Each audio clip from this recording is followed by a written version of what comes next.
Il s'est fait J'ai avec très comme la rouge, fumée. Ça c'est toi. Pas tes doigts sur mon ordinateur, grand fou. Ça c'est toi. D'accord. Et le vert c'est vol. Ok. Ah non, parce que mon portable est en son. Vos portables sont silencieux? Ouais. Ok. Est-ce que ça enregistre parce que vous vous souvenez l'autre fois, la première fois? De quoi? Quand ça avait Mais pas depuis on a enregistré. progressé, on a glow up. Ouais, c'est en train d'enregistrer. Ah. Je pleure comme je ris, c'est même... C'est parti les amis?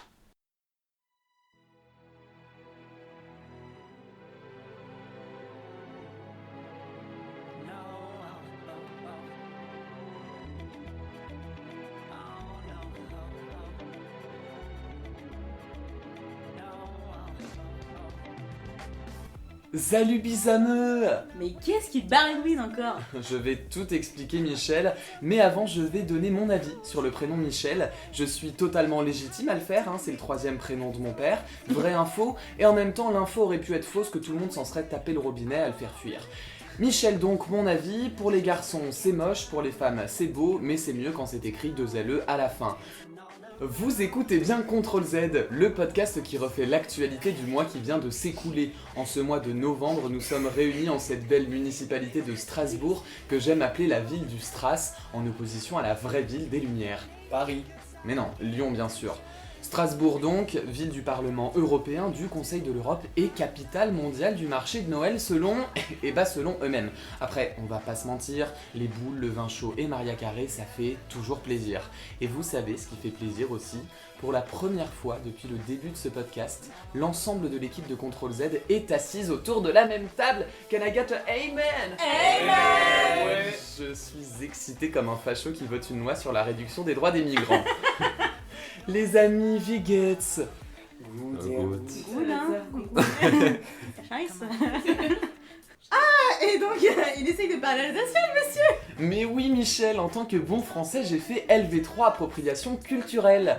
Depuis, je me suis éduqué, je ne cuisine plus de flamme-cuche et surtout, je laisse la prononciation de ce genre de mots barbares aux concernés. Du coup, Ben est avec nous aujourd'hui. Bonjour Ben. Bonjour. La foule est en délire. Je n'avais pas vu ça depuis la médaille d'or de mon ex au salon de l'agriculture dans la catégorie fumier. Ben, aide-nous. Comment est-ce que tu prononces ce mot flamme-cuche qui sert à désigner la tarte flambée en langue rhénane? Moi, du coup, je dirais flamen cuche avec le N. Alors attention, hein, fake news, On a pas ne capté. prenez pas ces dires pour argent comptant. Ben a beau faire le taf en son et montage depuis Strasbourg depuis le début de cette saison pour Ctrl Z, il nous vient surtout de l'ouest parisien. En plus, c'est un homme, imposteur, clandestin, sans papier, mais... Rangez vos mines boudeuses et vos discours de rageux, on va tous s'accorder sur la prononciation d'un mot... sommaire. Plus que jamais, elle a le verbe haut puisqu'elle joue à domicile. Hippo contre quoi est-ce que tu pousseras ton coup de gueule aujourd'hui? Les hommes et leur existence. Il chante soir et matin, il chante sur notre chemin. Val, qu'est-ce que tu me chantes là? La musique de Noël et ses 2 classiques contemporains. Quant à moi, je vous parlerai d'un jour où il vaut mieux faire l'amour que la guerre, puis nous nous poserons au café du commerce pour boire un schluck. Elias, on vient te voir dans ta ville, mais tu pars déjà outre-Atlantique. Et oui, je pars bientôt dans le cœur du capitalisme. Un bonheur. Nous donnerons le mot de la fin à Marie. Marie? Ouais? Eh oui, excuse-moi de te réveiller pendant ton hibernation. Je te rappelle quand ce sera l'heure de ta chronique? Écoute, ouais, juste le temps de faire mon lit et ouvrir les volets, je suis là. Et ben en attendant, elle fait rimer novembre et misandre, même si ça ne rime pas vraiment, c'est l'heure du coup de gueule d'Hippo. 1, 2, 3, 4, 5, 6, 7, 8. I'm not done talking yet. You will speak when I'm done. It's not my fault. You came with her, but she might leave with me. Oh, security. Hello mes stars, j'espère que vous allez tous très bien. Perso, ça va extrêmement bien puisque mes bés sont à Strasbourg pour voir le marché de Noël et nous rendre visite et enregistrer le podcast en compagnie de tout le monde. La phrase est super longue. Ce qui date parce que la dernière fois c'était en août, soit il y a 18 mois, comme la durée du service militaire de mes enfants. Bien, en ce mois de novembre plutôt terne et grisâtre, Dieu merci les décorations de Noël nous donnent les hormones du bonheur nécessaires à passer ce mois. Nous allons nous intéresser en particulier à la journée du 25 novembre. C'est en 1999 que l'Assemblée générale des Nations Unies a proclamé le 25 novembre comme journée internationale pour l'élimination de la violence à l'égard des femmes. Force est de constater que 25 ans plus tard, les violences à l'égard des femmes ne sont pas éradiquées. Et pour constat édifiant, les statistiques de l'ONU, 85 000 femmes et jeunes filles ont été tuées intentionnellement dans le monde en 2023, la plupart du temps par un proche, cela fait une femme tuée toutes les 10 minutes. 85 000 féminicides en une année, 85 000 femmes assassinées en raison de leur genre, le constat est horrifique. Elles s'appelaient Catherine, Angélique, Marina, Adas, Nisrine et bien d'autres. À titre de comparaison, on tourne le podcast depuis 20 minutes, donc il y a 2 femmes qui ont été assassinées parce que femmes depuis le début de cet enregistrement. C'est vertigineux. Et ça serait bien si les pouvoirs publics pouvaient s'emparer du problème, que l'on reconnaisse et inscrive le féminicide dans la loi pénale et qu'il soit considéré comme une circonstance aggravante à l'homicide volontaire, qu'il y ait un meilleur accompagnement des victimes collatérales, qu'on alloue des fonds publics à la lutte des VSS, qu'on éduque et forme aux VSS, parce qu'on en a marre de compter nos mortes. Et puis il y a toutes les autres formes de violence, les violences sexistes et sexuelles systémiques, celles qu'on subit toutes au quotidien.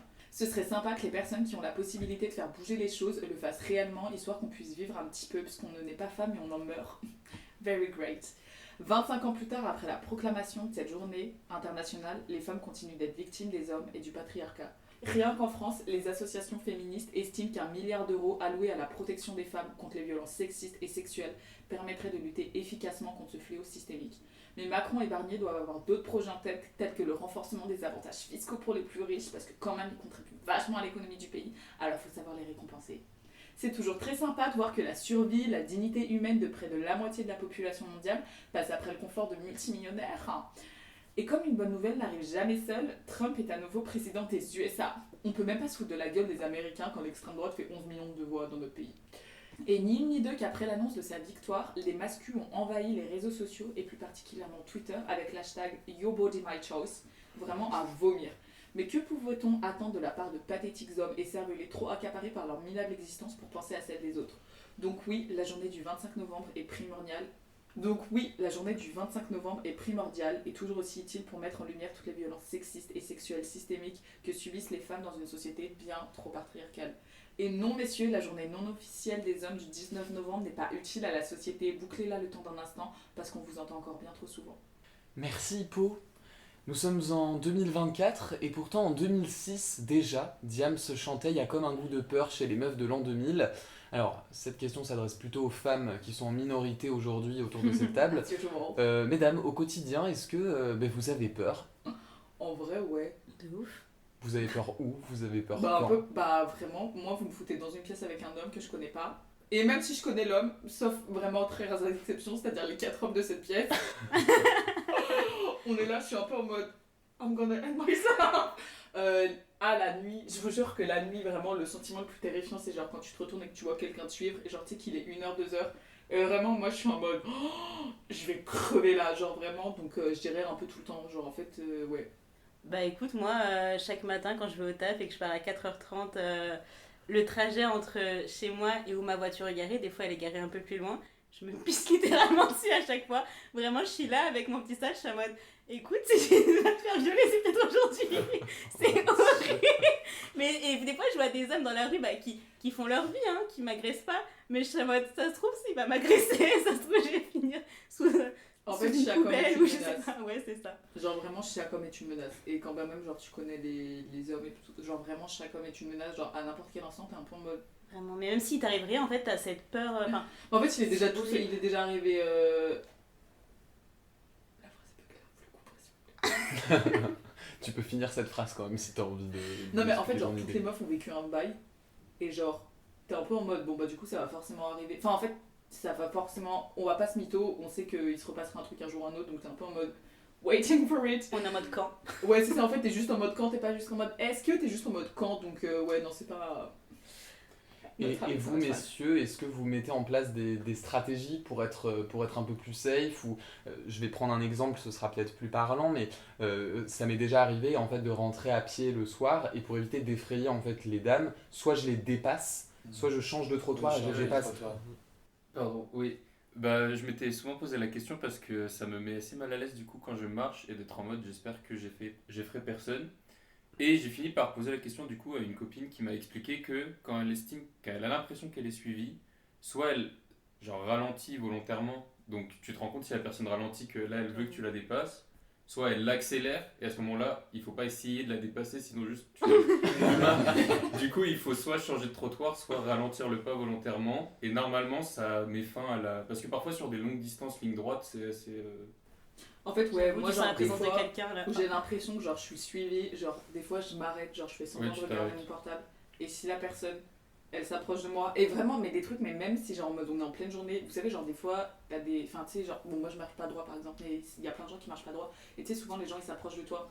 Et genre, c'est vrai que quand il y a un homme qui s'approche de moi, mais des fois, juste parce qu'en mode genre il marche pas droit, tu vois, je suis en mode oh putain, c'est les problèmes. Alors que. Enfin bref, donc du coup, ouais. Mais genre, oh, c'est pas clair, je suis désolée. Bon, bref. Mais si, c'est très clair, c'est très clair. Et donc pour votre éducation, les petits chats, ce mois-ci j'ai suivi une formation qui s'appelle Stand Up, qui est prodiguée par la Fondation des femmes et l'entreprise L'Oréal. Et cette formation vise à lutter contre le harcèlement de rue. Et il y a une stratégie qui a été mise en place pour qu'en fait on réagisse en cas de harcèlement de rue parce que leurs études montrent que en fait plus on réagit et plus le harcèlement s'arrête rapidement.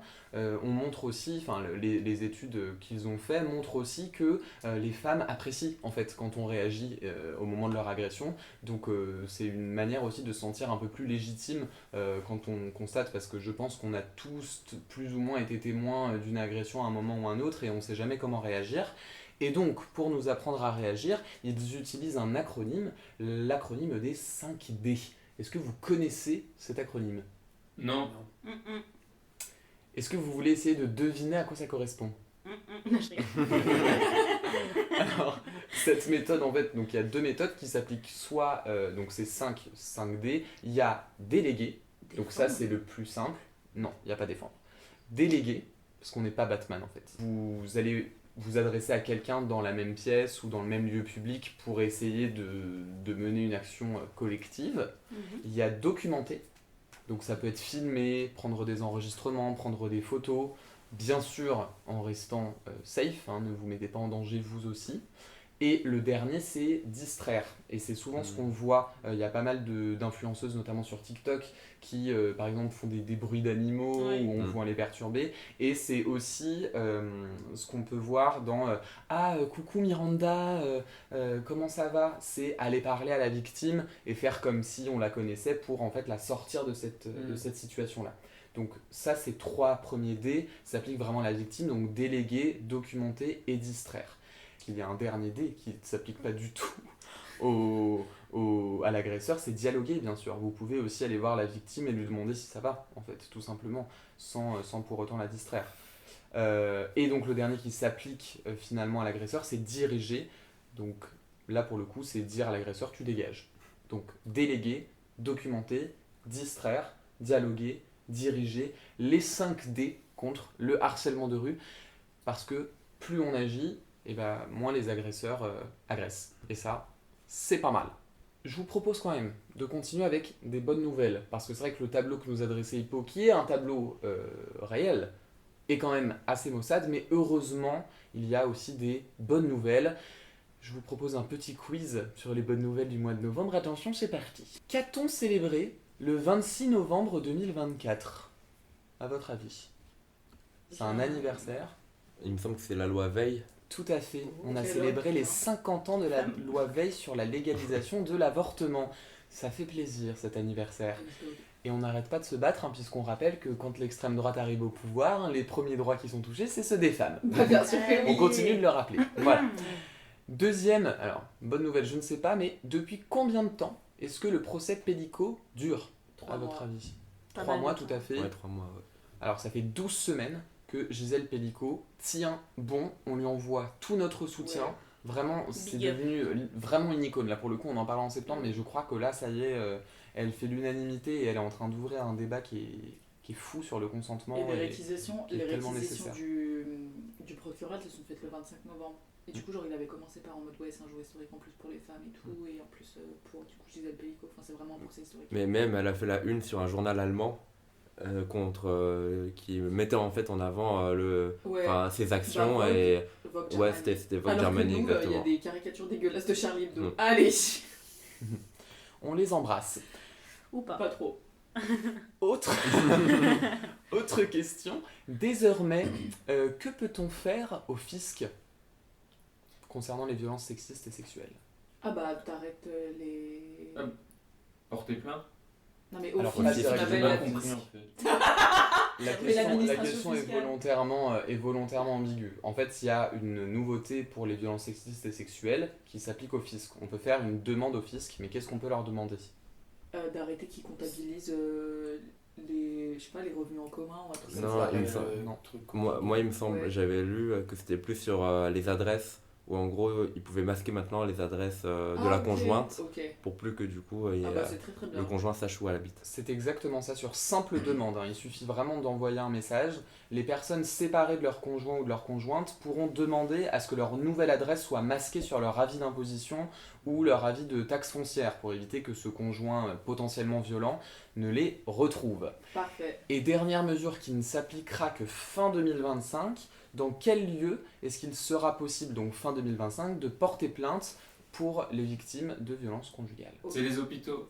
Tout à fait, les victimes de violences conjugales pourront désormais porter plainte dans les hôpitaux dotés d'un service d'urgence ou d'un service de gynécologie. J'avais vu que c'était pas que pour les violences conjugales, qu'il y avait aussi les violences sexuelles.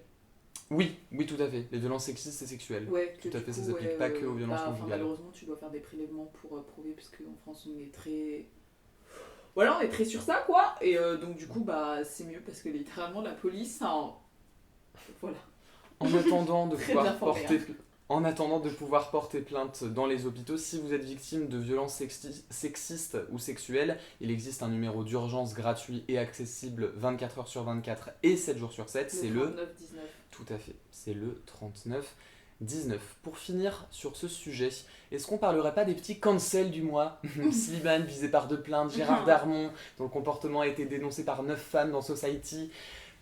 Plus globalement, les accusations se multiplient ces temps-ci. Est-ce que pour autant vous arrêtez d'écouter certaines musiques ou de regarder certains films? Oui. Dans quelle situation, enfin quel artiste par exemple? Bah, genre. Luke, là. Le producteur Dr. de Kesha. Ouais, Dr. Luke, merci. Polanski, en fait, tous les gens qui ont été accusés à some point, c'est ciao bello.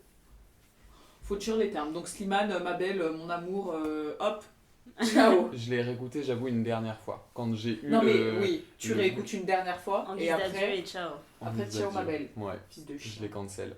Bah, très bien. Après, il y a des gens, tu vois, par exemple, Jackson, il est mort. Du coup, je me dis... Il est bon. revenu. Il touche pas des sous avec. Et en même temps, bon, voilà, il y a un moment, la production, elle existe, quoi. Enfin, malheureusement, voilà, on peut pas non plus être... Après, T'as bon, tout. pardon. Non, vas-y. T'as le truc aussi d'écouter des CD, du coup, enfin, t'engendres pas des revenus supplémentaires Ouais. et tout. Mm. Bon, après, c'est des moyens contournés un peu. Et même pour Kesha, en somme, enfin, ça reste ses chansons aussi, d'une certaine manière, qu'elle a coécrites, donc. Oui. Non, pour moi, Michael Jackson n'est pas mort. C'est une théorie qui vous appartient, mais pourquoi pas? Tu penses qu'il est caché sur une île? Bah écoutez, pour moi. Prom Dog? Bah bien sûr que oui.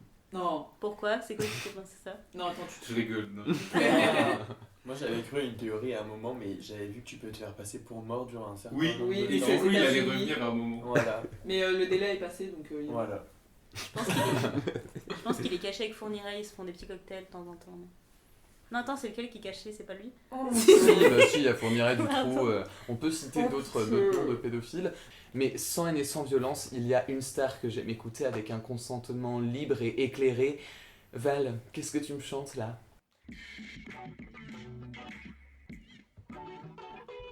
Let's go.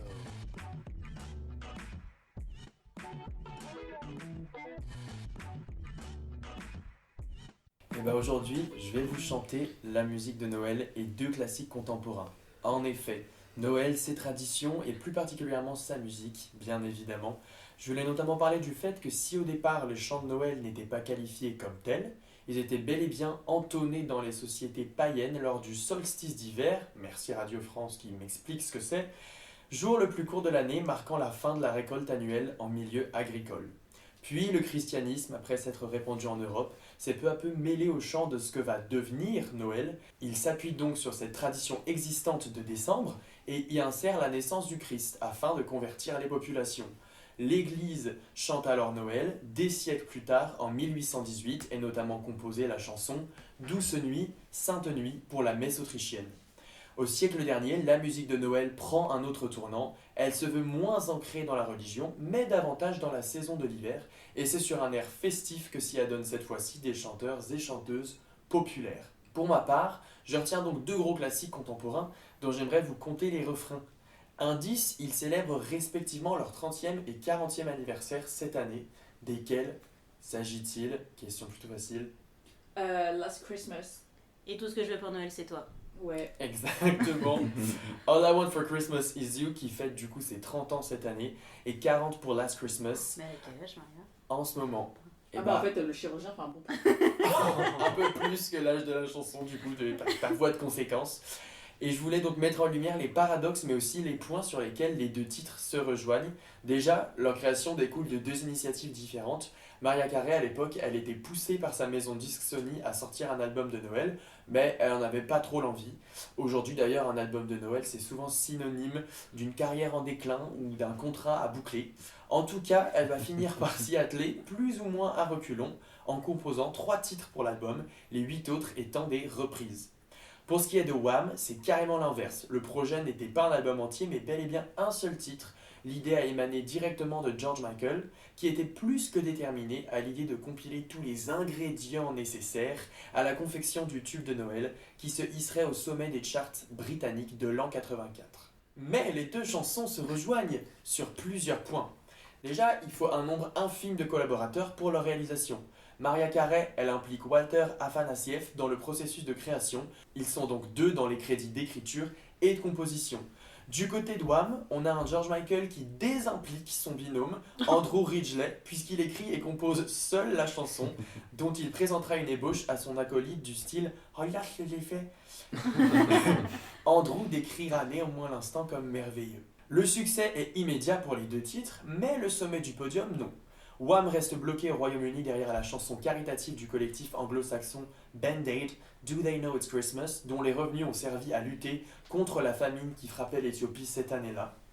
Maria voit quant à elle sa chanson fortement diffusée en radio et l'album se vend comme des petits pains, mais comme le souligne le youtubeur musical Music Feelings, que je recommande d'ailleurs, All I Want for Christmas is You, en sa qualité de single non pressé sur support physique, puis de chanson dite de saison, ne coche pas les cases nécessaires pour être intégré au classement principal américain.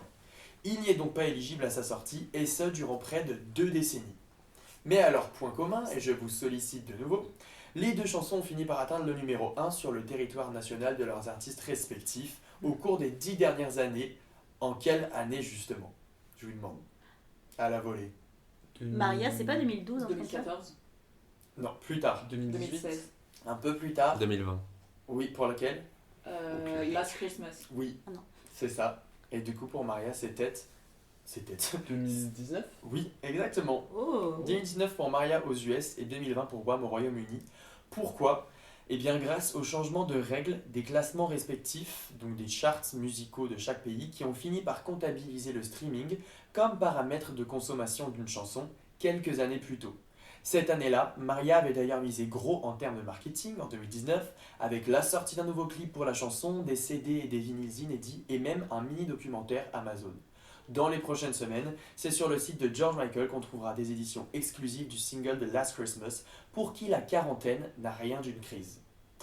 Leur dimension classique de Noël est indiscutée, ce qui se retranscrit aussi dans la volonté de nombreux artistes de les reprendre. Du côté de Last Christmas, on en a à foison, Ariana Grande, Cascada, Taylor Swift et même Crazy Frog. Et puis pour All I Want for Christmas is You, on a eu un remix avec Justin Bieber en 2012 justement, les Fifth Harmony ou encore Michael Bublé. Dernier point commun, une chanteuse francophone dont, attention jeu de mots, le rocher serait comme sacré, a repris 2 de ses titres pour un album de Noël. Qui est-ce, Herman? Je sais que tu as la réponse. C'est Natacha Saint-Pierre. Exactement, il n'y a pas d'enchaînement, pas de chute, c'était seulement une petite devinette. Suggestion, pour ma part, je vous conseille la version longue de Last Christmas, officiellement intitulée le Pudding Mix, qui est sans mauvais jeu de mots un réel délice. Chanson traditionnelle ou bien nouvelle, album de Noël ou non, à vous de trouver la recette pour mettre votre cœur en fête. Oh, merci Valentin pour cette belle conclusion. Et j'avais écouté en boucle l'année dernière cet album de Natacha Saint-Pierre, puisqu'on l'avait reçu dans l'émission pour laquelle je travaillais. Et donc, question, est-ce que vous aussi, vous avez des albums ou des playlists que vous réécoutez sans cesse à Noël? Oui. Ouais. T'as une playlist fixe Non, c'est pas vraiment la même, mais genre c'est les playlists de Spotify. Et donc du coup voilà, donc genre avec Ariana Grande, puisque Santa Tell Me c'est quand même un peu un bangs. La chanson de Perry Edward, Genre Christmas Magic, vraiment écoutez-la tous parce que c'est vraiment that fucking bitch. Et après, genre tout, bah après, ouais, All I Want for Christmas is You et tout. Et moi, en vrai, bah, mon coloc Val Kewassi fait très bien le taf niveau playlist de Noël. Du coup, j'écoute avec lui. Je profite de lui. Et sinon, surtout l'album de Sabrina Carpenter, enfin, c'est plus un EP. Ouais. Fruitcake, je crois que c'est. Iconique. Santa Doesn't Know You Like I Do. Ouais, et genre bah, c'est- les nonsense versions Christmas et tout, genre en Ouais. mode elle a pris ses hits et elle a fait des versions Christmas, et genre en mode, c'est pas en mode elle a rajouté des sons cloches, elle a vraiment changé toutes les... En plus elle écrit très bien les jeux de mots, enfin elle a fait des jeux de mots et tout, donc c'est very great. Et moi j'adore écouter deux albums, un de Jessie J et un de Kelly Clarkson, où pour Jessie J il y a qu'une chanson originale, pour Kelly Clarkson il y en a une majorité, et même les classiques justement Last Christmas qu'elle a aussi revisité. J'aime trop la manière dont elle l'a fait et tout, un peu plus jazzy. En plus, lente. vraiment quelle femme. Enfin, Les en mode vocals sur les deux sont dingues. Moi j'aime pas Noël de base, du coup je suis pas trop dans le mood d'avoir des playlists et tout, donc vraiment je suis pas dans le délire de la chronique. là. Faut sachez, j'ai vu les 5 premières secondes de Christmas Magic de Perry Edward, il a fait c'est quoi ça encore? Ah, j'aime pas du tout, genre. Désolé, J'étais en je mode. suis aigri de Noël malheureusement. Oh. Ça C'est écrit arrive de même au base. meilleur. Est-ce que toi aussi t'as un aigri de Alors Noël, moi je Elias suis pas un aigri de Noël, mais après vous connaissez tous mon rapport à la musique autour de la table. Bah, en fait, il est inexistant. Donc voilà, il est inexistant, donc moi j'écoute pas, mais j'écoute à travers les autres. Donc notamment à travers mes parents ou à travers le marché de Noël sinon. En vrai, Petit Papa Noël de Manu Chao, ça doit se trouver, non? Ouais, ça va, mais Un poquito papa de Navidad.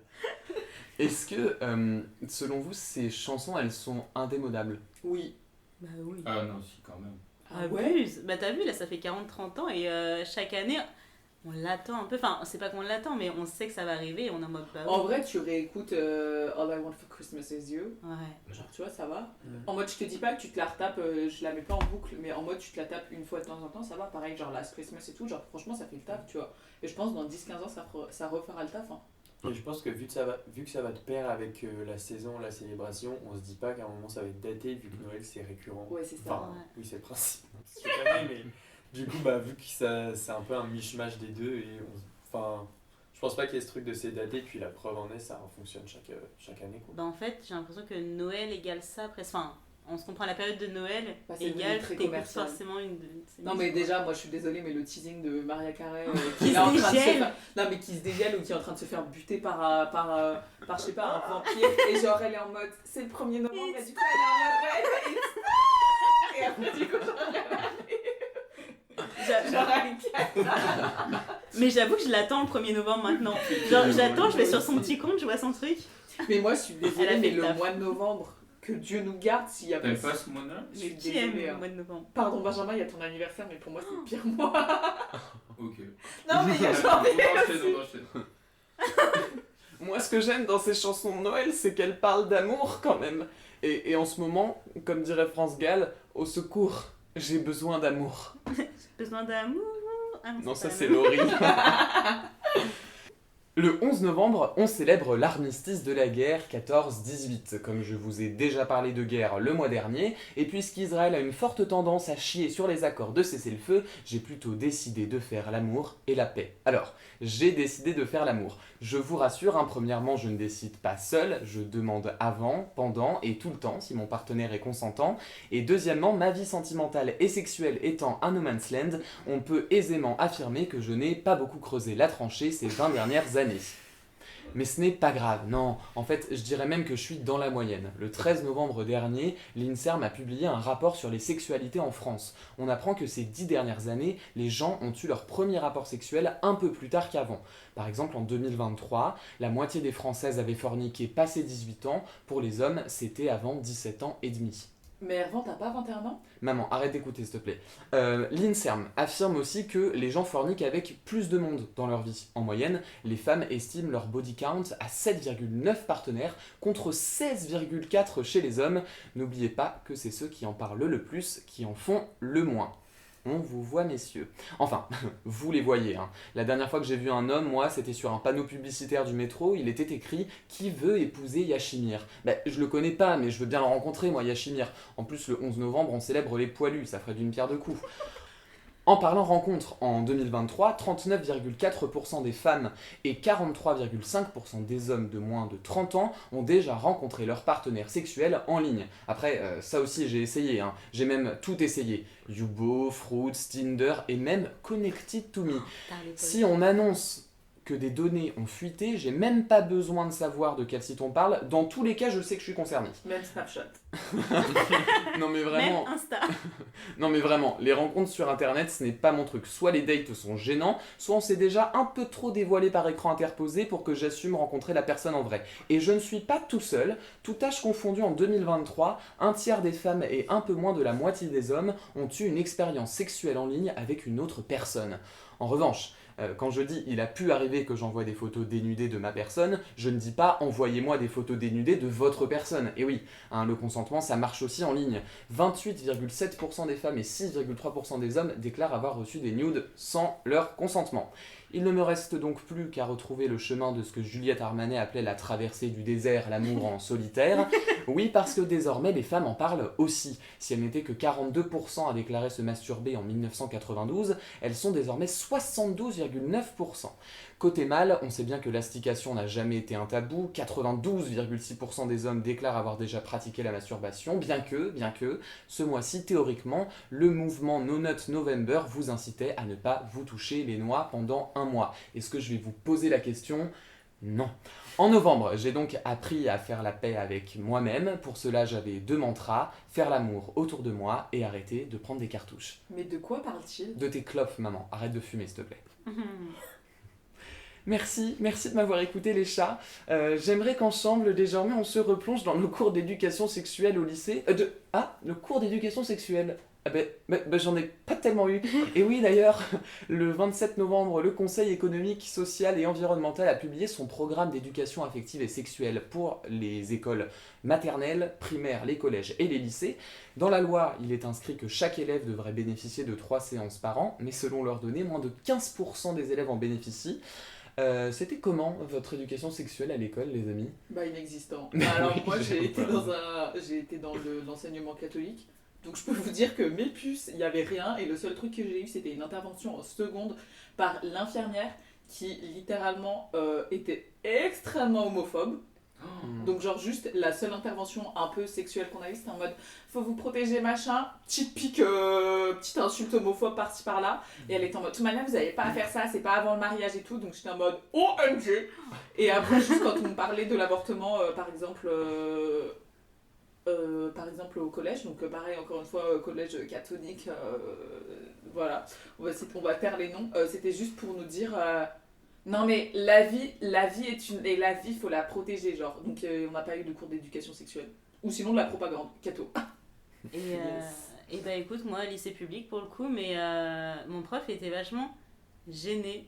Est-ce que c'était Monsieur Benoît ? Non, c'était pas lui, je sais plus comment il s'appelait, il puait pas très... Enfin, il sentait pas très Mais bon au la lycée, bouche. on a eu Monsieur Benoît Mais- et c'est vrai qu'il était gêné. Il était gêné, sa mère. Mais Mais- il a fait le taf. Ah, il a fait le taf, mais il était gêné. Hein. Et en gros, moi, le mien, ouais, il faisait vraiment la base en mode préservatif pour les hommes, etc. Ah oui. Et je sais pas, on lui a posé la question pour les rapports entre femmes, ou enfin, ouais, les rapports autres qu'un homme, oui, une vous femme, aviez etc. posé la question sur C'est le pas moi rapport. qui avais posé la question, mais c'était quelqu'un, il était en mode.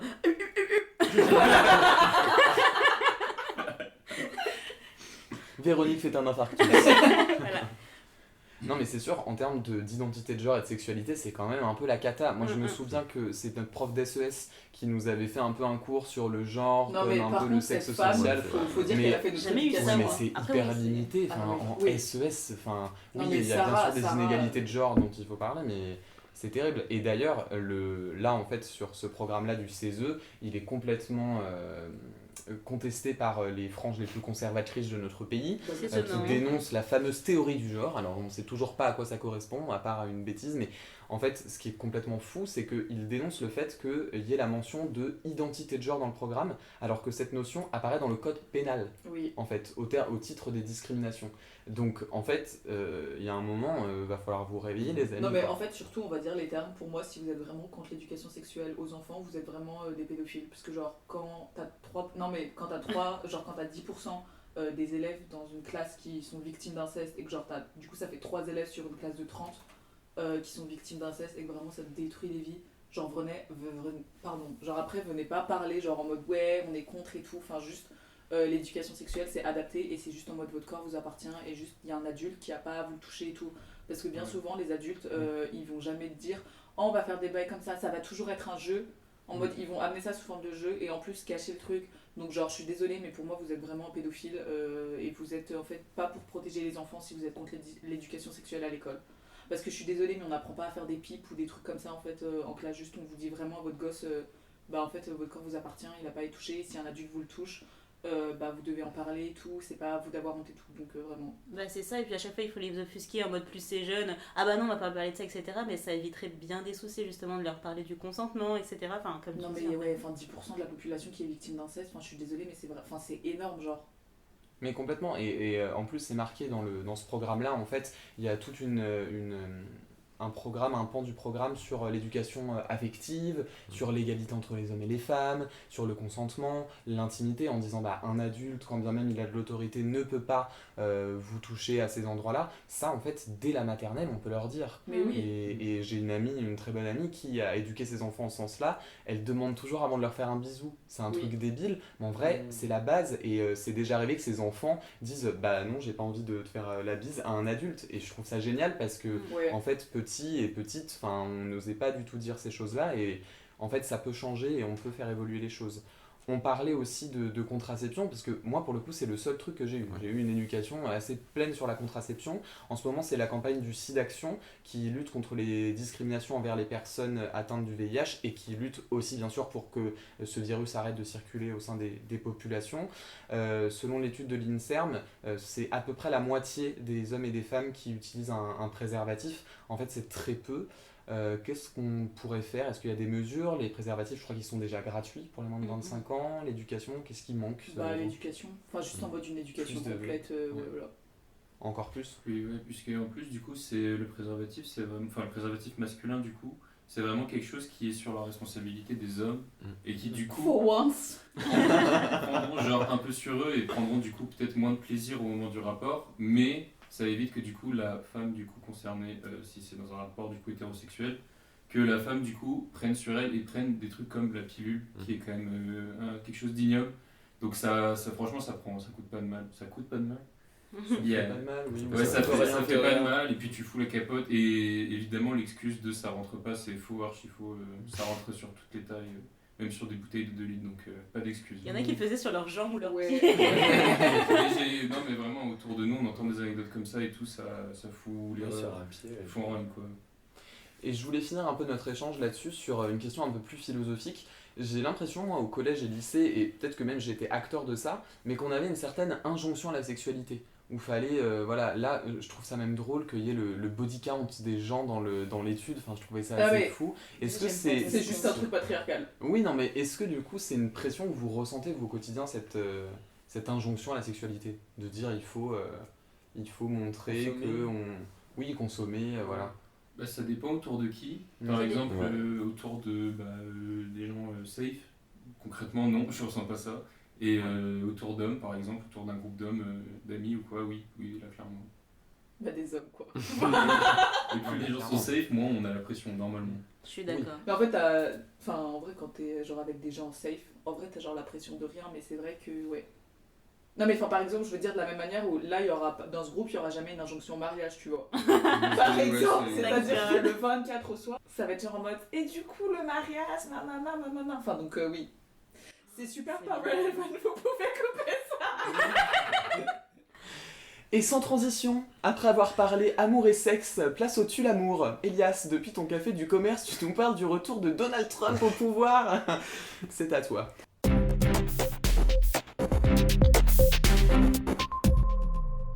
Et oui, il est de retour. Donald Trump, ex-star de la télé-réalité, homme d'affaires flamboyant, est maintenant pour la deuxième fois président des États-Unis. Oui, après un premier mandat tumultueux, suivi de 4 années du chaos médiatique, The Donald s'installe à nouveau dans le bureau ovale. Et cette fois, il n'a pas fait les choses à moitié. Victoire populaire et vote des grands électeurs, Harris n'a pas pu rivaliser. Mais voyons, ne tirez pas cette tête les amis, on dirait les marchés financiers européens en ce moment, complètement moroses. Mais avec cette nouvelle saison de Trump à la Maison Blanche, que faut-il attendre pour l'économie? Spoiler, ce ne sont pas des bonnes nouvelles, ni pour les Américains, ni pour le reste du monde. D'abord, parlons argent. Beaucoup d'argent. Si Trump applique son programme, la dette américaine devrait exploser de 8 000 milliards de dollars en 10 ans. Oui, milliards. Ce n'est pas moi qui le dis, c'est le très sérieux Committee for a Responsible Federal Budget, un institut très marxiste. C'est faux. Et tout ça pourquoi ? Pour offrir un all-you-can-eat fiscal aux plus riches et aux entreprises. 10 000 milliards de baisse d'impôts. Ah, le ruissellement. Ou plutôt la sécheresse pour les classes moyennes et populaires. Ces mêmes politiques qui ont contribué à enrichir les plus fortunés et à appauvrir les moins aisés à partir des années 80. Et rappelons-le, ces cadeaux fiscaux plus aisés aux entreprises lors du premier mandat n'ont pas ruisselé sur les classes moyennes et populaires comme ils le prétendaient. Justement, le coefficient de Gini, qui mesure le degré d'inégalité de revenus, a augmenté après la mise en place de ces baisses d'impôts pour culminer à 0,4990 en 2021, son plus haut depuis 1967. Et puis, il y a son obsession, la guerre commerciale. Donald Trump prévoit de faire grimper les droits de douane sur tous les produits étrangers. Tous. Avec un traitement de faveur, ou plutôt des faveurs, sur la Chine. 60% de droits de douane. Mais attention, ces tarifs douaniers ne vont pas seulement frapper les fabricants étrangers, ils vont surtout vider les poches des consommateurs américains. Un peu quand on commande sur Wish et qu'on découvre les frais de livraison. Effectivement, selon les calculs du think tank Tax Foundation, la politique fiscale associée à l'augmentation des droits de douane réduira le revenu après impôt des 40% des Américains les plus pauvres d'ici 2032, de 0,6 à 0,4%, et d'autres même parlent d'une perte de 3%. Quant aux 20% les plus riches, ils devraient voir leur revenu après impôt augmenter de 3,1%. Enfin, le CPI prévoit une réduction de 80% des exportations chinoises vers Washington si Donald Trump fait ce qu'il a promis. Les capacités de production chinoises sont telles que ce que Pékin n'exporte plus aux États-Unis prendra probablement une autre direction, aka l'Europe. Effectivement, l'Europe pourrait voir déferler encore plus de Made in China, et si l'Europe décide de mettre en place des barrières douanières, la Chine risque de se retrouver dans une crise de surproduction, et donc une crise mondiale. C'est joyeux. Oui. Et le climat dans tout ça ? Pour Trump, c'est une arnaque. Oui, il pourrait sortir les États-Unis de l'accord de Paris encore une fois, et pendant ce temps, la planète brûle, fond ou se noie selon les régions, et lui, il va drill baby drill le gaz de schiste. Pendant son premier mandat, il a démantelé des dizaines de réglementations environnementales. Cette fois, il serait mieux préparé avec une administration et des juges prêts à tout valider. Certaines personnes vont se dire « Mais Elias, on est en France, on s'en fout des États-Unis ». Alors, pourquoi est-ce grave ? Parce que les États-Unis, c'est la première puissance économique mondiale. Ce qu'ils font, on le sent tous. Si Trump se lâche avec son cocktail d'inégalité, de dérégulation et de protectionnisme, le reste du monde en subira les conséquences, qu'on parle de crise économique ou d'accélération du réchauffement climatique. Après tout, peut-être que Trump nous réserve des surprises et que je suis juste un méchant marxiste mangeur de chiens. Qui sait ? Peut-être va-t-il un jour déclarer que les énergies renouvelables sont le best deal ever. Bon, c'est peu probable, objectivement, mais on peut quand même rêver. En attendant, cette politique de Make America Great Again ressemble plutôt à un Make America Great Again for the Rich. Mais en réalité, si America a vraiment été great, c'était pendant les 30 glorieuses, à une époque où les riches étaient fortement taxés et où l'État jouait un rôle interventionniste clé aux antipodes de Trump. Et avec les risques sociaux qui planent sur les femmes, les minorités, les droits LGBT et bien d'autres, on voit qu'il faut une gauche forte pour contrer Trump et ses dégâts. Marx, reviens s'il te plaît. Nous serons là vigilants pour suivre ces décisions et leurs impacts, que cela serve également de leçon aux démocrates et à la gauche française, ne pas tomber dans le piège de l'extrême droite, ni en reprenant leur thème, ni en abandonnant la radicalité nécessaire pour affronter les crises actuelles. Il faut tout faire pour empêcher l'extrême droite d'accéder au pouvoir, car les conséquences seront désastreuses pour nos sociétés. Siamo tutti antifascisti. C'était pas un applaudissement, c'était une référence aux petites manifs. Merci beaucoup, merci beaucoup Elias, et tu l'as très bien dit à la fin. C'est vrai que toutes ces élections-là, elles ont des conséquences en France. Et d'ailleurs, en France, on n'est pas beaucoup mieux lotis, en vrai, avec notre gouvernement actuel qui est en détente, mais totale, avec l'extrême droite.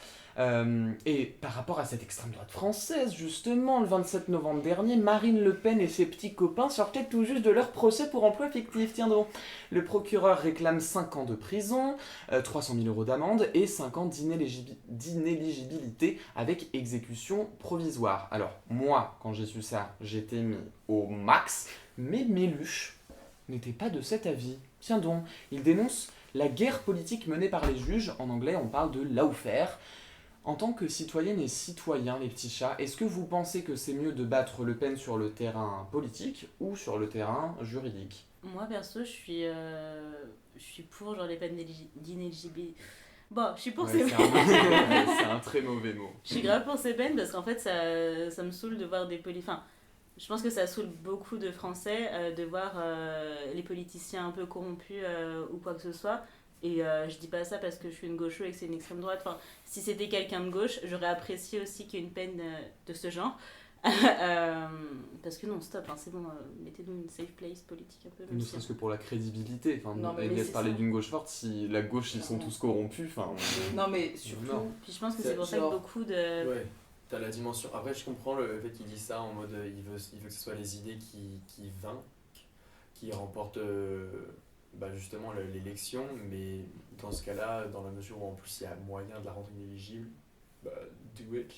non mais en fait genre la loi elle est applicable pour tout le monde. Enfin Mm. c'est pas parce que t'es une personne politique que tu peux pas que la loi ne t'est pas applicable, surtout que par exemple quand il s'agit d'infraction de banqueroute ou d'infraction d'abus de biens sociaux, le dirigeant il est automatiquement, enfin la personne du coup qui dirige, il sera automatiquement interdit de diriger pendant les 10 prochaines années. Genre c'est automatique.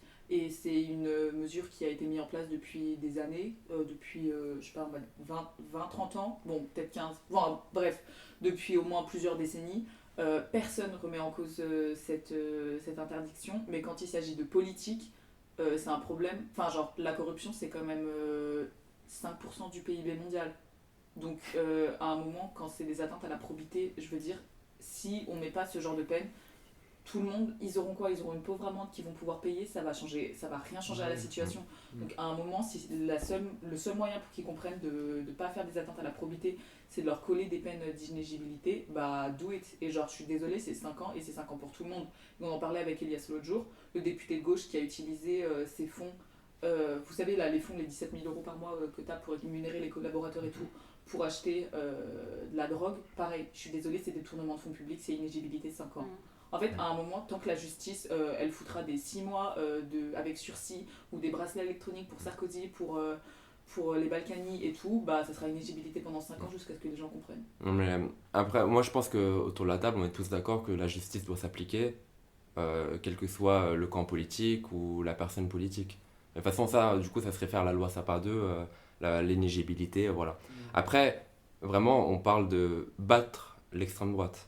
Et l'extrême droite n'est pas que caractérisée par Marine Le Pen. Oui. Et le fait d'interdire Marine Le Pen de se présenter, très bien. Mais après, il y a d'autres cas d'or. Il y a Bardella. Et ça n'enraye pas l'extrême droite. Et c'est ça. Et en fait, ça va pas arrêter l'ascension de l'extrême droite. Mais après, Non c'est mais Et- d'accord, mais c'est pas le but du truc. Le but c'est de rendre la justice. Oui, Enfin, pour mais, moi, mais justement, la le question pouvoir, d'Arwan, ils sont c'était est-ce que c'était mieux de battre Le Pen sur le terrain politique ou sur le terrain juridique? Et pour moi, évidemment, il faut qu'elle soit condamnée si elle est jugée coupable, mais il faut avant tout se battre sur le terrain politique parce que c'est là où se fait le combat. Et les gens qui votent l'extrême droite, ils vont pas arrêter de voter l'extrême droite parce que Marine Le Pen, elle a détourné des fonds. Non, Non, mais c'est sûr, mais qu'on arrête juste de dire oh, mais du coup, parce qu'elle est politique, voilà, que Darmanin Mélenchon il dit ça, à un moment, Non. fermez vos gueules. Je suis désolée, quand c'est de la banqueroute, quand c'est de l'abus de biens sociaux, c'est applicable pour tout le monde, personne ouvre sa boca. À un moment, pour moi, c'est pas une question de l'abattre, en fait, c'est juste une question d'appliquer la loi. T'es politique, tu respectes pas la loi, t'as des peines qui sont prévues que t'as toi-même votées. À un moment, juste la peine elle tombe et t'es en train de te plaindre, bah mon gars, enfin, disons c'est que, pas parce que t'es politique que tu dois pas respecter. Hein. Non, mais ça, on est. disons que le RN il se limite pas à Marine Le Pen, malheureusement. Oui. Enfin, donc, Et une fois puis- qu'elle sera pas là, il y aura quelqu'un d'autre. Mais pour moi, Il y a c'est quelqu'un surtout d'autre. une peine. C'est même pas. Enfin, c'est ok, c'est corrélé à l'extrême droite, mais ce sera surtout une peine pour les autres politiques de se rendre compte que, ah, ok, tu fais ça. Bon, bah, en fait, on s'en fout à la rigueur que ce soit Le Pen, mais genre, tu fais ça, ok, bah, c'est 5 ans pour tout le monde. Ça sera un peu un moyen aussi de wake up. C'est atroce la phrase. Mais ça sera un peu genre un wake up pour les autres politiques que, bah, en fait, vous faites de l'AD, c'est pas 6 mois avec sursis. C'est 5 ans d'inéligibilité, votre carrière, c'est ciao. Après, la question aussi que je posais, elles sont toujours orientées, de toute façon, les questions, mais tout le temps, enfin, tout est pour tout. La question que je la posais comme telle parce qu'il y a ce truc de Trump, il a été condamné. C'est ça. Il a été en justice. Et en fait, ça a plutôt renforcé le soutien de ses fidèles partisans. Et c'est ça aussi le risque, c'est de l'emmener en justice, que eux, et les médias arrivent à faire passer ce procès pour un procès politique, ce qui n'est pas le cas, hein, parce que l'enquête a duré pendant des années, enfin, le dossier est immense, enfin, il y a presque plus de doute maintenant, mais en tout cas, le fait est qu'un procès et une condamnation ne suffira pas et qu'il faudra continuer de battre ces partis-là, je pense, sur le terrain des idées. Non, C'est bien là où je sûr. rejoins Elias Mais moi, aussi. ce procès, je l'ai jamais vu comme une manière de battre Le Pen. J'étais juste en mode, Tout à fait. tu enfreins la loi, tu fais des atteintes à la probité, du détournement de fonds publics. Bon, bah, du coup, t'as un procès, on t'applique la loi, basta. À un moment, pour moi, c'était pas une Non, question mais- de la battre, c'était juste en mode, littéralement, comme tout contribuable, Non, mais la justice doit être appliquée. Quoi. c'est clair que la justice doit être appliquée quelle que soit la personnalité politique, et c'est le fondement de l'état de droit. Mais encore une fois, là je rejoins Erwan, Trump a été condamné, il y a plein de gens dans la sphère politique qui ont été condamnés, qui ont été réélus ensuite, et justement là on regarde, il y a encore plus une vague d'extrême droite après ce procès, en mode les gens ils sont ah oui c'est scandaleux, moi il y a des gens à mon taf qui disent que c'est scandaleux, que c'est même des gens qui votent pas forcément l'extrême droite, et en fait ça va juste renforcer le récit de l'extrême droite, qu'il y a toute une structure qui est contre elle, alors que concrètement c'est le parti du système. J'entends, sûr. mais dans ce cas, on fait. Enfin, Ouais, c'est ça, Bah, c'est dans- que tu peux pas dire. Dans on ce va- cas, on non, applique mais pas la loi dans pour ce cas, éviter que- mais j'ai pas dit qu'il fallait pas appliquer la C'est loi. vrai. Il faut appliquer la loi, mais justement, il faut aller sur le terrain des idées. Et Oui. ça passe par une Je sais pas. mobilisation massive. Oui, Il faut faire et, des et deals. juste. Et justement, la justice ne suffit pas. Oui, mais c'est que, en fait, moi, ce qui me pose problème, c'est quand les autres politiques, ils se permettent de donner leur avis, alors que, pardonnez-moi, mais en fait, il y a un moment, il y a juste 3 pouvoirs en France, à un moment, vous fermez vos gueules. Mais en fait, quand vous venez remettre en cause l'impartialité des juges, à un moment, je suis désolée, va falloir arrêter, enfin, Darmanin, Mélenchon, tout le monde là qui est en train de parler, juste, en fait, on vous demande de fermer vos gueules. À un moment, juste, on applique la loi, c'est bon. Là, on n'a pas demandé l'avis de la France entière. Ouais. En plus, c'est des hommes blancs. En fait, il y a vraiment, je pense qu'il y a vraiment un travail, il faut que toutes les personnes qui le peuvent fassent ce travail de affirmer ce qui est vrai et d'arrêter d'essayer de se détourner de ce qui est vrai justement, parce qu'on essaye de mettre en place une espèce de contre-vérité, et on l'avait vu par exemple, les publicités du livre de Bardella étaient interdites dans les dans les gares, bouches de métro. Ça c'est une règle qui s'applique, il me semble, à tous les partis politiques. Tout à fait. Ce que justement l'extrême droite essaie de faire passer pour une lutte des syndicats de gauche contre l'extrême droite, c'est une contre-vérité et il faut lutter contre cette contre-vérité. Là, c'est encore une contre-vérité. Marine Le Pen, elle est condamnée par la loi parce qu'elle a fait quelque chose qui est interdit par la loi et c'est quelque chose qui se veut apolitique. Après, est-ce que la justice est toujours apolitique? Ça, évidemment, on peut en débattre. C'est pas du tout le débat. Là, on est sur vraiment une peine qui vise à être appliquée de façon apolitique et désintéressée de qui elle est. Et il faut, si on a les armes, si on sait pourquoi, si on connaît les choses, affirmer justement cette vérité et lutter contre la contre-vérité. Non, et puis la loi Sympa 2, pour rappel, elle a quand même été Votée faite. par les Non, mais votée, et surtout, ça a été après les scandales, et genre un peu entre guillemets le traumatisme de Cahuzac, qui a mytho à l'Assemblée nationale sur ses comptes en Suisse, et qu'ils ont justement après créé énormément d'entités, notamment du coup l'AFA, enfin du coup avant c'était un autre dispositif, l'Agence française anticorruption a du coup été réformée, il y a eu la création de l'haute autorité à la transparence pour la vie publique, il y a la loi Sympa 2 qui a été passée, enfin justement c'était littéralement pour lutter contre la corruption et contre les atteintes à la probité dans le milieu politique. Donc en fait cette loi elle a été votée, c'est pour une raison, c'est juste parce que Cahuzac il a pu faire ça, ça a un peu traumatisé entre guillemets tout le monde.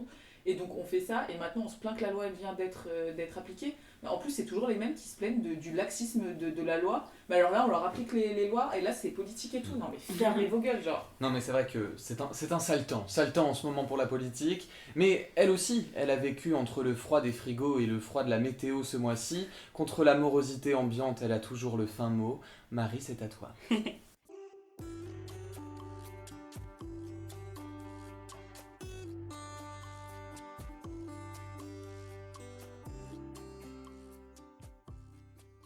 Hello jeunes gens. Bon, personne n'aime le mois de novembre. Tout le monde adore l'été. C'est la vie, la joie, les vacances au bord de l'eau. Le printemps, lui, est sans doute la période la plus attendue de l'année. Les jours se rallongent enfin, tandis que le froid hivernal s'estompe jour après jour.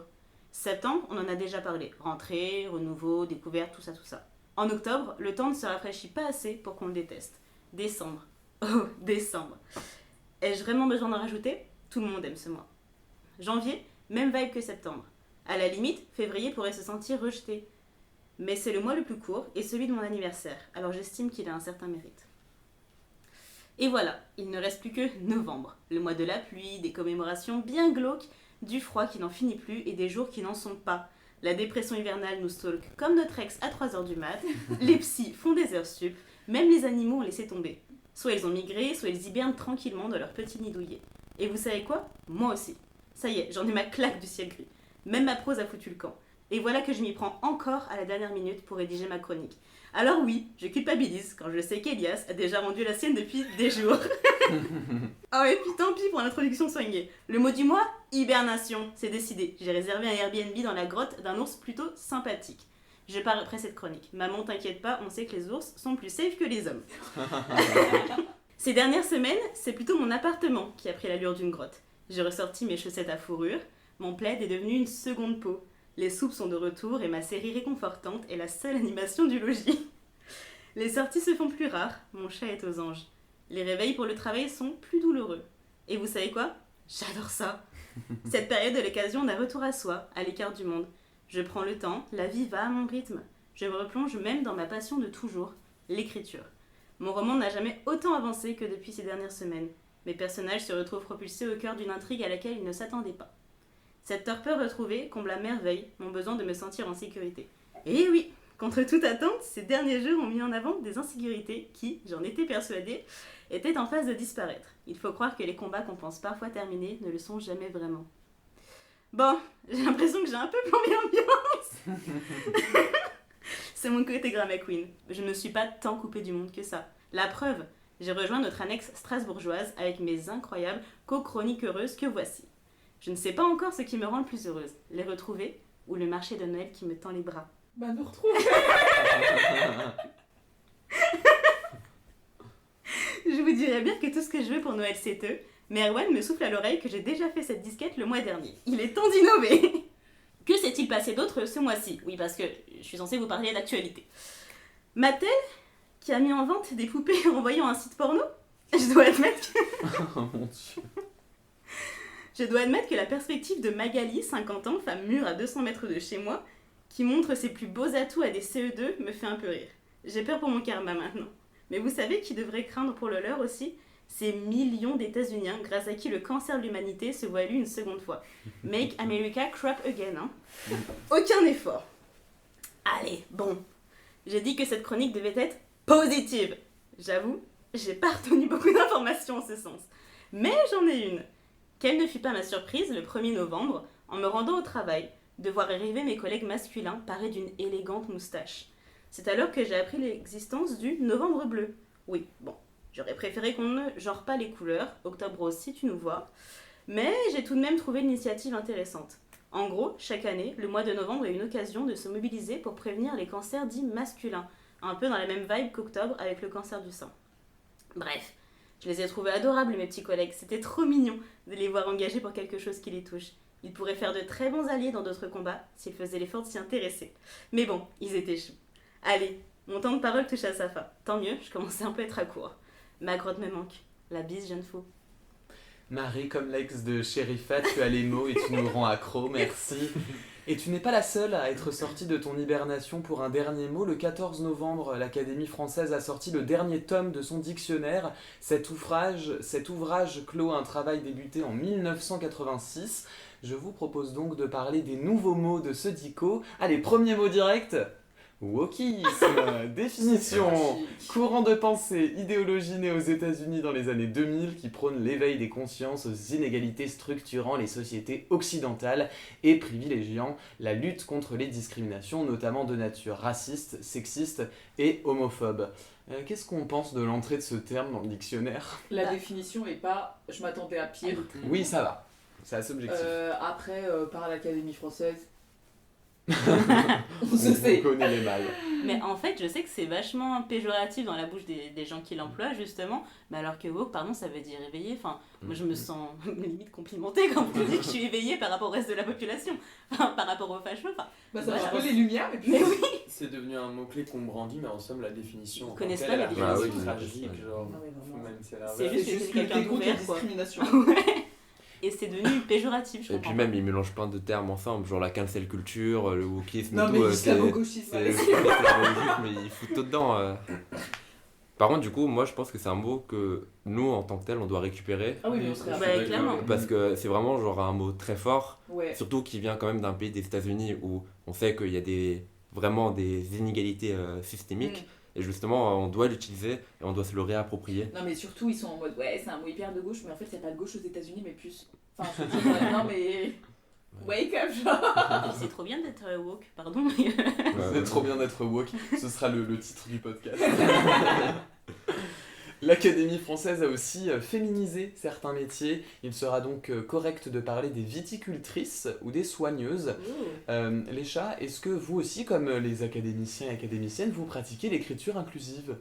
De temps en temps, j'avoue que pas tout le temps, mais c'est vrai. Plus à l'oral qu'à l'écrit, peut-être. C'est étonnant parce que c'est plus simple. Ouais, moi c'est plus à l'écrit. Oh, Ah mais ouais, moi, plus simple à j'ai l'écrit. mais je suis pas logique, hein, donc ça.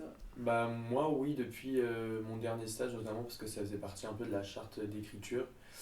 Du coup, pas tant ce qui est point médian ou ce genre de choses comme ça, mais plus, sans vouloir utiliser les termes, mais double flexion, donc dire deux fois les mots, enfin une fois genre masculin, une fois féminin, ou des je sais jamais si Des c'est termes scène épicènes. ou fène, voilà, épicènes, donc qui sont pas genrés par définition, et du coup, plus Par exemple, bonjour tout le monde, au lieu de bonjour à tous. Voilà. Exactement. Moi je fais comme. Moi c'est plus les termes épicènes aussi. Ouais, c'est plus Oui, simple. c'est hein. vrai. Je viens de découvrir un nouveau mot, mais Mais après, j'aime bien les utiliser par provocation. Je pense que ça revient un peu aussi au terme de wokisme et l'utiliser. Moi, je l'utilise beaucoup, mais Oui. pour me moquer en fait de ces critiques-là. Et moi, j'adore dire bonjour à tous quand je sais que j'arrive dans des milieux où c'est pas du tout ok de parler en inclusif, quoi. Mais ça me fait hurler de rire. Et même en vrai. exposé, mais c'est des trucs débiles, mais devant mes profs, tu vois, je vais dire oui, et donc tous ces téléspectatrices. Et à chaque fois, t'as vraiment, tu vois, ils tiquent, tu sais, il y a une espèce de convulsion qui se passe dans leur corps. Mais Bah, je trouve ça intéressant. de ouf. Moi, j'avoue que c'est plus à l'oral aussi, bah, surtout à mon travail. Et ça désarçonne certaines personnes, je trouve ça intéressant. Et sinon, bah, vu que j'ai arrêté mes études, j'ai plus l'occasion d'écrire dans un cadre académique. Donc, soit j'écris pour le podcast, ou là, c'est vrai que j'essaye de pas genrer mes trucs, ou alors d'utiliser des termes qui permettent d'inclure tout le monde. Et sinon, bah, j'écris surtout aussi dans le cadre de mon roman, que j'écris à côté. Et C'est là... si beau. Non, mais là, encore une fois, je fais attention à... J'essaie d'utiliser des mots épicènes un peu. Après, je vais pas écrire... Enfin, dans mon roman, ça va être plus formel. Je vais pas écrire chronique heureuse, par exemple, ou des trucs comme ça. Mais je fais en sorte que ce soit plus inclusif possible. Et parmi les anciens mots, alors c'est BFM qui a mis ça en avant, vous savez comment est définie femme dans ce dictionnaire ? J'ai peur. Être humain défini par des caractères sexuels qui lui permettent de concevoir et de mettre au monde des enfants. Ils ont vraiment dit, c'est Merde. vraiment genre des machines à pondre des gosses et that's it, genre. Mais ne nous centrons pas sur les anciens mots, parlons des nouveaux mots, parmi lesquels on trouve aussi sororité, Ouais. ou bretzel, hasard de dingue. Ici, on est entre Rennes, à Strasbourg, alors on va lever nos fesses et faire honneur au dictionnaire. Je vous le dis, ça va partir au marché de Noël de suite, De en ouf. bonne et bon consommatrice de masse que nous sommes, et en plus, on va aimer ça parce que c'est notre projet. Mais comme le froid arrive et les virus aussi, plus que jamais, sortez couvertes et couverts. Faites attention également aux boîtes de thon, il y a du mercure dedans. En parlant de thon, Hippo, Val, Elias, Marie et Ben, merci pour tous les petits poissons chats. On se retrouve le mois prochain pour refaire le monde et l'actualité dans un nouvel épisode de Contrôle Z. D'ici là, prenez soin de vous, bon réveillon, joyeux Noël, je vous embrasse. Bisous. Bisous.